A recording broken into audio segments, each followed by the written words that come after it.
I love the word plethora. From what I understand, it means a lot, but it sounds fun. Plethora. So there are a plethora of markets, and that's what our topic is today. And you're going to talk to a couple of old veterans that have been there, done that, and have the t-shirt to prove it. I actually do have a t-shirt from the 49ers Day Festival that we did. And speaking of that, I was thinking I want to get one of those t-shirts that says event staff on the back. I do. But then people would start asking you questions like, you know where the bathrooms are? There's a problem always around the corner. I just got to refocus here. Let me go get my friend Steve. He's older than I am and much wiser. So where the heck is he? Steve! Good morning. Oh, you made me laugh.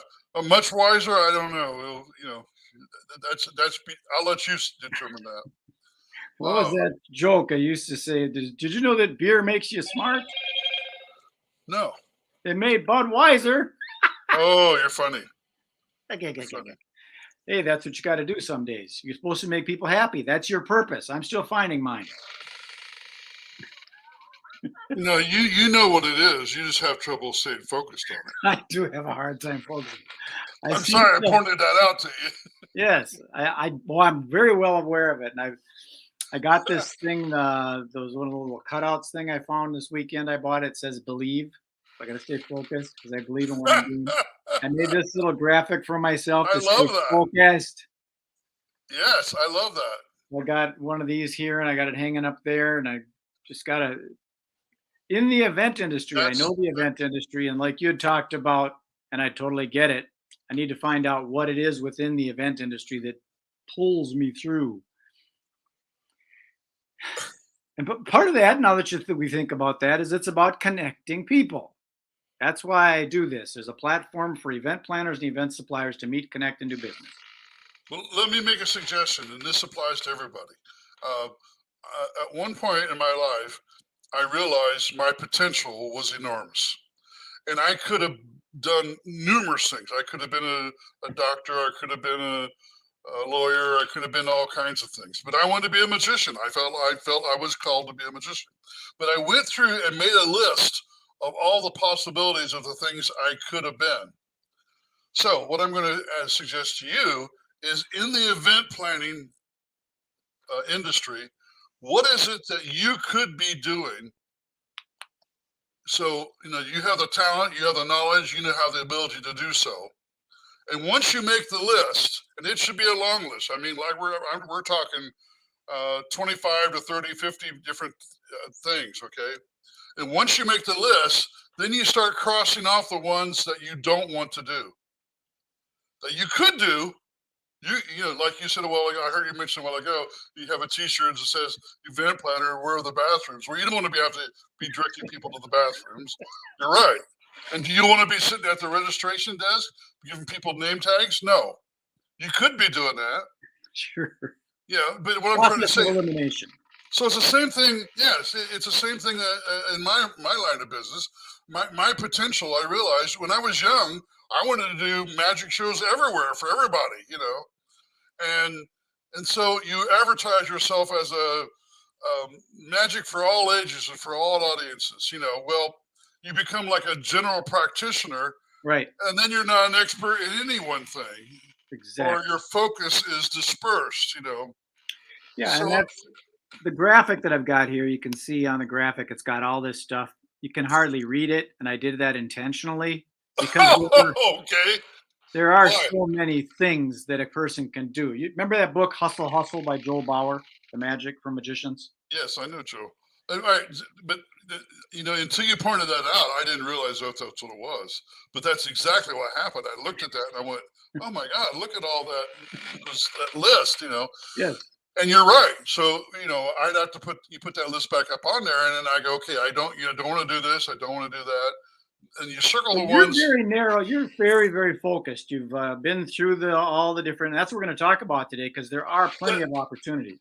That's because I got tired of spending money and time on things that really didn't matter, that were going to serve my purpose. Exactly. It's like the master. I can't remember what the thing is. Jack of all trades and master of none thing. Yeah, right, Thing. right. And being known for what you are, like my friend David Stahl, he went into the trade show market. Yes, he was able to do a kiddie birthday party. He didn't really target those Yeah, people.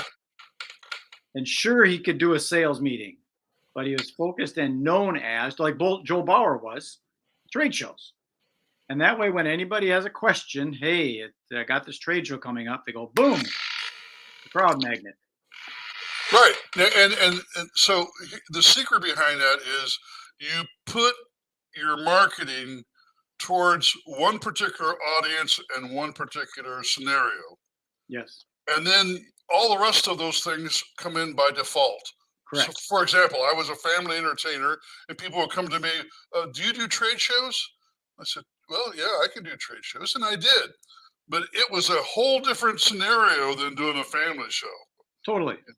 So, but I still got the trade, and some of that advice came from Marshall Bodine. If you remember who Marshall Sure. Bodine was, he played Wizzo on the Bozo show. And I was wanting to play a character on my TV show, very similar. And I told him, I said, will that interfere with my corporate work? Because I was doing a lot of corporate work. And he goes, no, not at all. In fact, he said, when I was doing Wizzo, I got more work in the family entertainment, business because of that.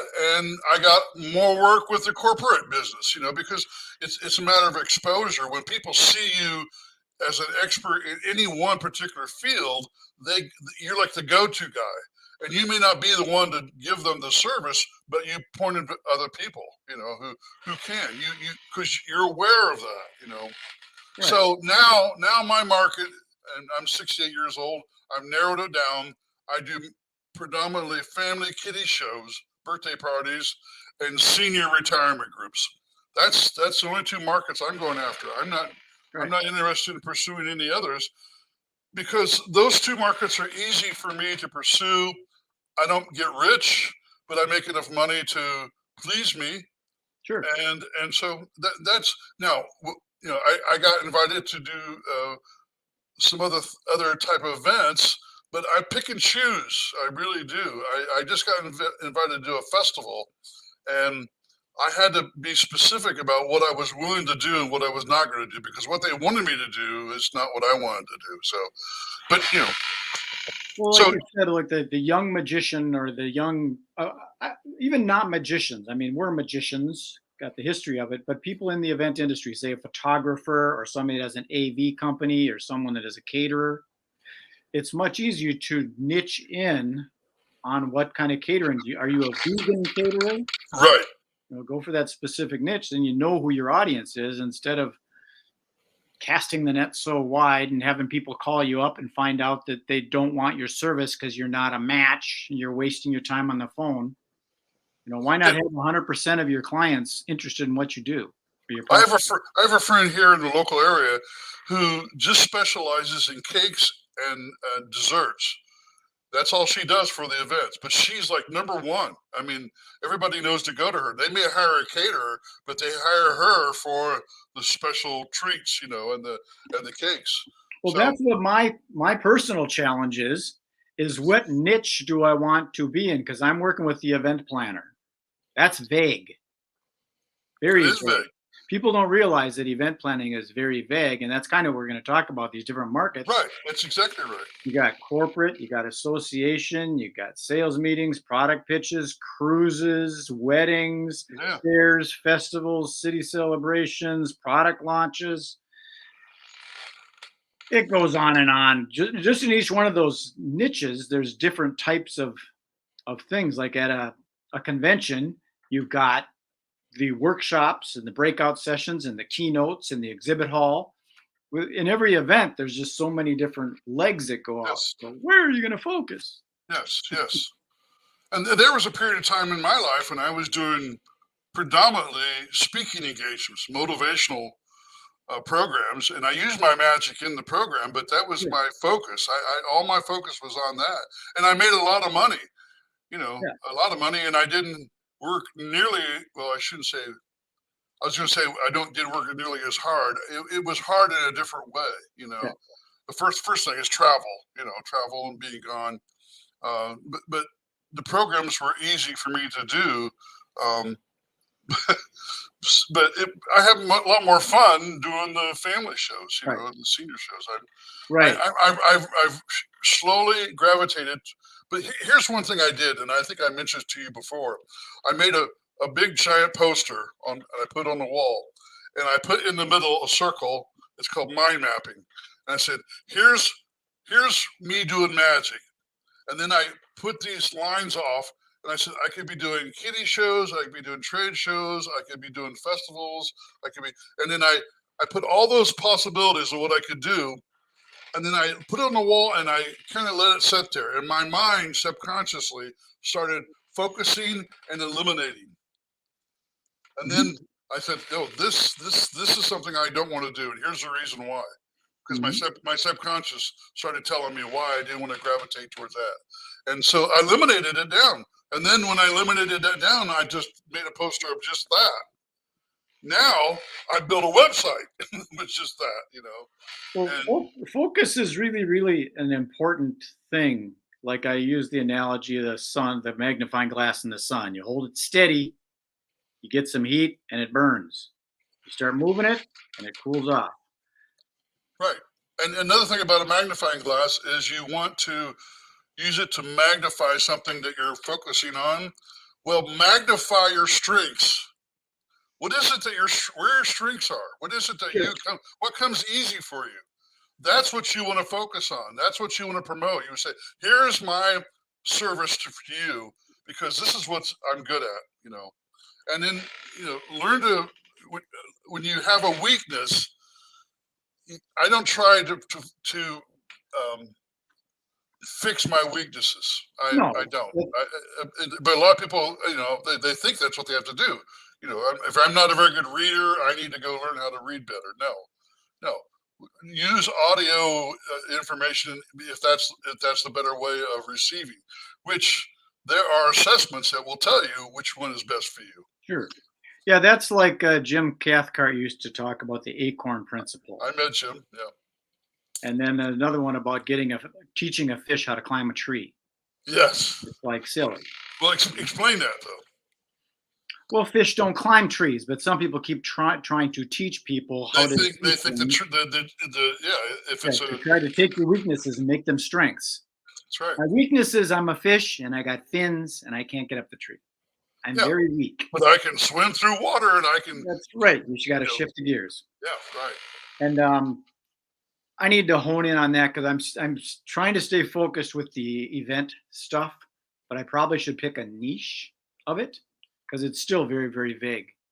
And that's part of my challenge. Going back to I had a friend that was a photographer and he went through different things. He did weddings and then he did glamour shots and then he did the product and he tried doing celebrities and headshots and all that.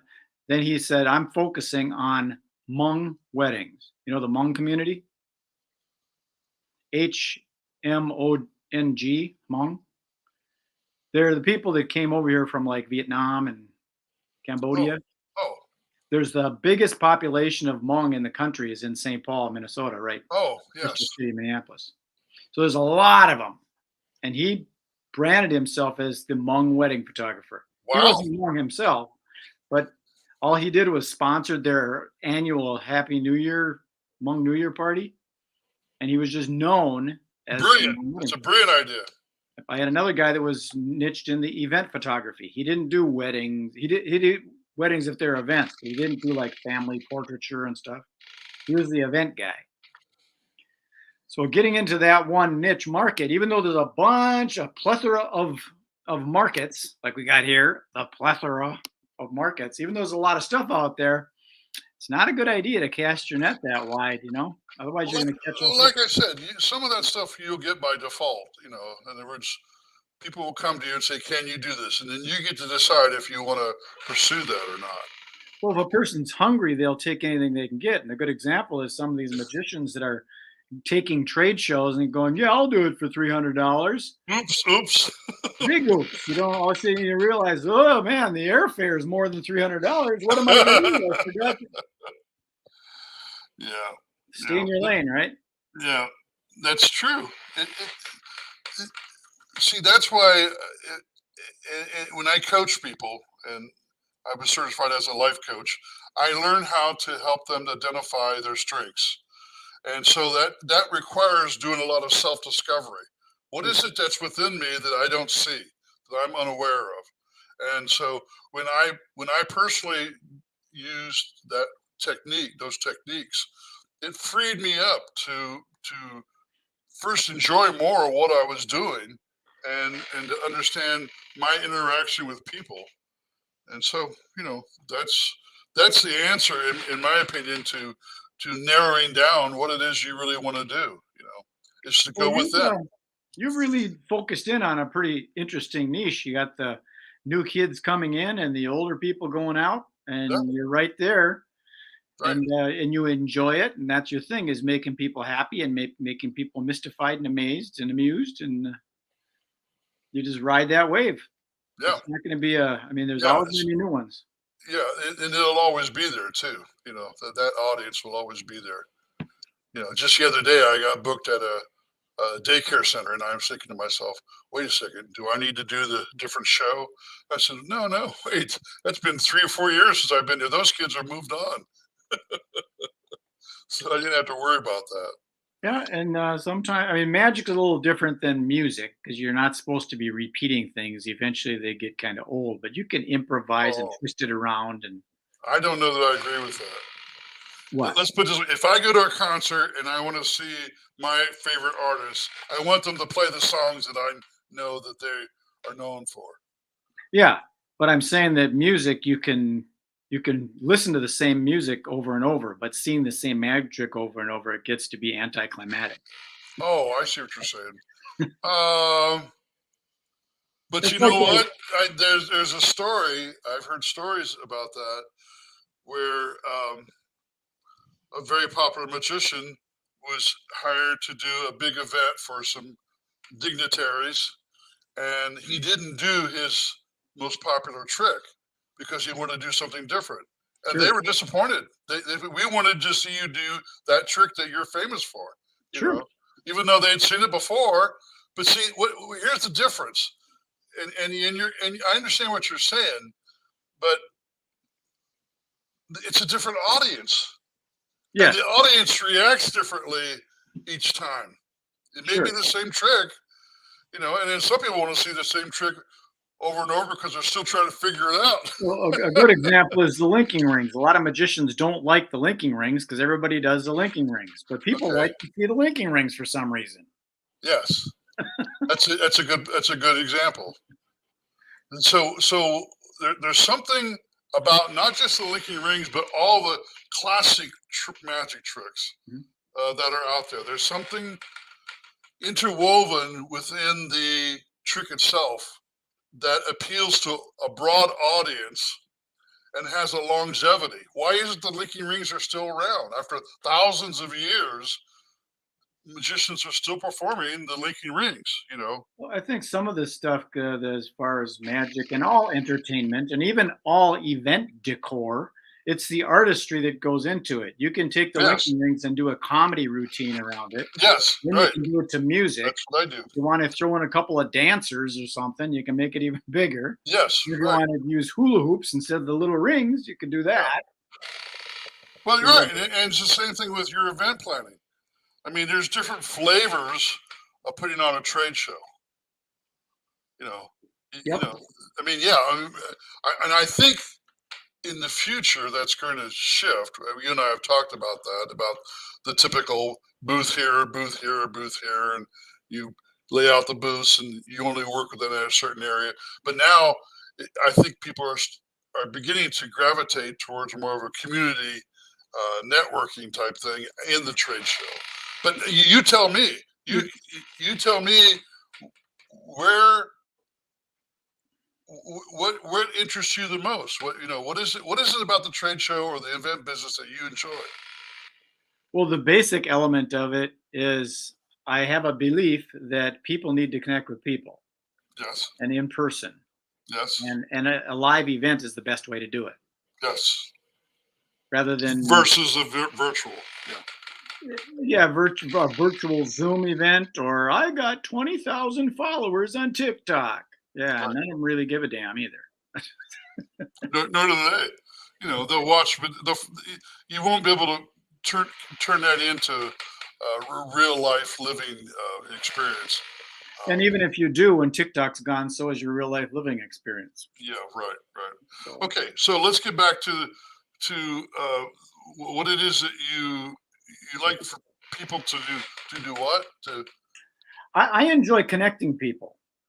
I do get like if I see somebody that will say, for example, is a like your friend that does the desserts and things, and I see somebody that's getting married and is looking for someone to create a beautiful wedding cake and some desserts for them. right. If I can just put them in front of each other, that's exciting to me. And I actually find it fun as a game when the crowd is there. Like what I was trying to get across to some people with my event marketing strategy is here's the deal. We go out on a boat on Lake Minnetonka, the Mississippi River, and you're on a boat for 2 or 3 hours. And by strange coincidence, also known as strategic marketing, there's a real estate agent on there, and there's like 16 or 18 people that are looking to buy a home for the first time. Wouldn't that Now, be a good place for that real estate agent to be? yeah. Now, do you have exercises or activities to emphasize that? You do? I didn't quite understand the question. Well, okay. If you just get a bunch of people interested in networking, how do you get them? I mean, I've been to network meetings where everybody stood up and it had like a 5-minute elevator talk, and you passed out Oh, your business cards. yeah. Actually, those exercises that actually happen at the event, no, I'm against those. And I why? mean, there's subtle ones because there's people that are wallflowers that don't want to play them stupid networking games. Okay, everybody get around and find somebody you don't know. Well, I don't want to go sit with anybody I don't know. I'm an introvert. I don't like that. I want to talk to somebody I do know. They can introduce me to somebody I don't know. So, how do they benefit from it if they don't do that? How does the client benefit? Well, they would go do that because that's their thing. But I don't force something like that. They'll just be sitting there looking at the trees, and then if the universe pulls these two people together and someone says, well, that's kind of neat, I didn't know you were a vegan. Oh, really? Have you tried that new tofu? And they go, yeah, I was thinking of doing that, but we're in the process of buying a house right now. Really? I'm a real estate agent. Really? You're a vegan real estate agent? Well, I'm a vegan doctor. Well, my kid needs some surgery. We should get So, so, together and have coffee. so your approach is more of an organic approach, which I can appreciate. I mean, let's put it this way: I used to go to 3 major magic conventions every year. And I wore myself out trying to go to every lecture, every show. I just physically got to a point where I'm going, wait a second. So you know what I started doing? I just started hanging out in the lobby or in the dealer's room, and people would come to me. Well, You that's know, what I'm saying. It's not really I guess it's organic, but I believe the universe, the law of attraction stuff, people, when they're meant to come together, they just will. well, They'll just do that. and I think I would encourage you to tell people that. Tell people that this is a natural way. But then, Oh, I definitely do. I oh, okay. definitely do. And because, I see these things of these seminars on how to close leads, the assumptive close, all that stuff. All Yeah, these, tell me about that. How's that working for you? but everybody's got these techniques. And I don't like them. It's a good example is the timeshare salesperson that's now become the sleazy timeshare salesperson because they're using neuro-linguistic techniques to separate these people from their money when they're in an emotional state. And that's cruel. Oh, are you serious? They do I'm that? serious. Sorry, I got up on my soapbox for a little bit. No, No, I don't no, like that. no.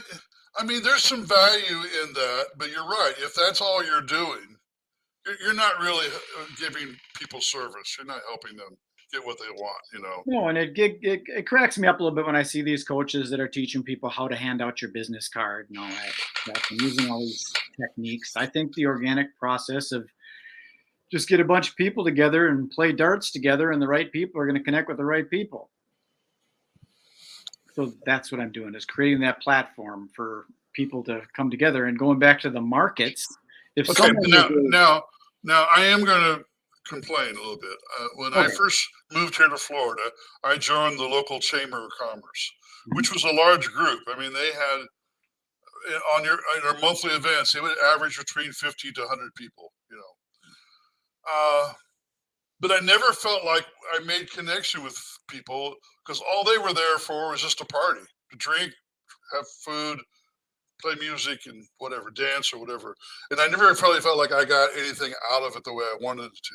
sure, You had to have a different kind of strategy. You almost had to go to their seminars that they would hold. And that was the closest thing to getting what I wanted. But eventually I dropped out because I wasn't, even though they knew I was a magician, and even though I did perform some of my magic during those events, I never really got a real connection. sure. But here in Florida, I would ask people, so have you ever seen a live magician? No. So they had no point of reference, Sure. They didn't know what it was like Well, to a lot of actually. people they want to get into the business, so they'll join the Chamber of Commerce. And what the Chamber of Commerce usually is the big corporate companies have their account representatives that Right, don't have the authority to hire someone for their big trade. right. And that's true. That's You're exactly what talking happened. to the wrong people. Right. And if you know that going in, and if these people are just there to have fun, a magician just going in there and having fun, That, eventually someone's going to go, hey, I heard that we're supposed to be having a big banquet coming up. You do magic at banquets? Sure, connect me to the right person and we'll play that game. you nailed it. That's exactly what happened. I've been doing this a while. I'm still going through that. Do I want to start performing again? I'm working on some things and I just haven't. It might happen though. I might, because you're going to be using our favorite. Let me get that graphic that I put up here. Maybe I don't have it. Anyways, I don't have that graphic. Oh, yes, I do. There it is. This one. Dun, dun, dun, dun, dun, dun. This goes to that software that you and I are using. And have you used it to do the home parties for kids, the birthday parties? Yeah, I'm still working on that. I've sent out one, and I'm getting ready to do another one, but I haven't done it yet. But yes, Because we had talked about that, and let's talk about that after we're on the 27 minutes. yeah. Because that's how I want to do it. Because you had a real good idea. I forgot what it was now. We'll figure it out. Okay. Of how to narrow down that. Because, one mailing to someone, it's a 1 out of 12 chance Right. that they're going to hit their birthday month. Right. Right. You had a pretty interesting way of doing that. Yeah, over a period, there's where that wisdom you were talking about comes in. I've learned to be more strategic in getting what I want, because I don't want to spend the time and money without knowing the results I'm going to get. But it's an experiment, Well, just like you'd said that the Chamber of Commerce thing, you went in there, Right. and it just wasn't. It needed to have a tweak strategy, realizing that the person that signs a check is one click away from that Chamber Right. of Commerce guy, Yeah. the financial planner. So to wrap this up, the potential is enormous. So you have to narrow it down to what is it you really want to do, and where's your strengths. Yeah, like you had mentioned that exercise of making that list of all the different markets. So here they are. If a person wants to get a screenshot of that, if they can find it, Right. all those are in there. Those That's little right. That's right. things, libraries, nature centers, Renaissance festivals, Right. street fairs, trade And I shows. think I've done all of them, but I would strike out several of them now. I would Yeah, not. all of them except for kids' birthday parties and seniors. Right. Yeah. Very cool. Well, I'm going to put you in the room there, buddy. You All right. can go back to relax. There's something really You ever have that Arizona iced tea? Yes. It's great. There's a bunch of the digital version in the green room there. Go ahead and help Okay. yourself. Thank you. Good. Oh, yeah. I enjoy talking with that man. It's very much fun. So that's all we got for today. We'll see you in a week or see you Thursday. One of the two. You pick. Peace, love, and happiness. Magic Brad.